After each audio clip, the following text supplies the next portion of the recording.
The question lots of people are asking, should so much police time and money have been spent on this case? We're joined now by former murder detective Colin Sutton. Good morning to you, Morning. Colin. The front of the Daily Star sort of sums this up in many ways. And, of course, animal lovers would be outraged by this after tens of thousands of pounds worth of money and resources, that actually it was foxes that were causing this problem in the first place. Well, I think we need to be clear. It was probably cars causing it in the first place, and then foxes doing the disturbance of the body and the mutilating. Yeah, you know, something like this is something that gets to the heart of people. We're a nation of pet lovers. The effect of these things, if they were crimes, would be quite sort of dramatic on particularly children, maybe, and you know, cat owners, pet owners all round. So I don't think it's one of those things where the police could have an option to say, well, we're not going to bother about that. You know, it's something where their resources are stretched. Really stretched. But how about the policemen themselves? Would they have been sitting there thinking, I've got burglaries going on, which I can't go to, I've got car thefts going on, I've got assaults happening, and yet here I am investigating the mutilated body of a cat. Clearly, this looks like it's just being done maybe by a car and then foxes, and yet there's this further that we've got to investigate this, and their frustration at that. I'm not sure there would be. I think that, you know, most police officers have got a sense of duty and a sense of service, and I think they would realise the importance of something like this. There's another aspect to it, which is that, you know, if you've got somebody who is, if these were committed by a person, that's clearly somebody who's very, very disturbed, and there's psychological evidence to say that people who are able to be so callous towards animals can do the same with human beings. Because you've dealt with cases where that's happened. Yes, I have, and I do know of, you know, that there is a body of evidence to say that you know, not all animal abusers end up abusing people, but certainly a lot of people who do abuse people have abused animals in the past. So I think all these things considered, when, you know, if you had one or two instances of it, then maybe you'd forget about it. But this looked like it was somebody who was doing something in a concerted sort of effort across a wide part of London and Hertfordshire.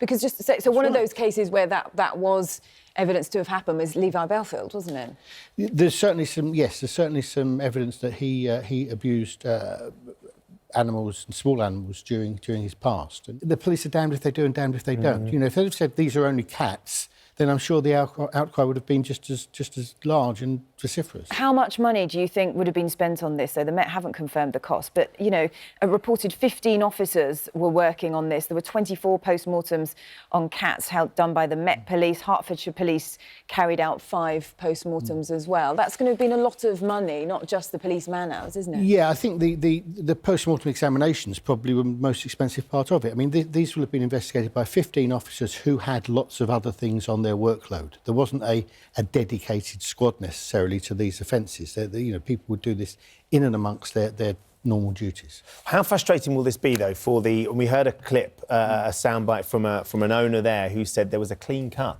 through my cat, and there are still people out there who are saying that this can't just have been cats that are getting hit by cars and then being mutilated by foxes. There is something more sinister going on.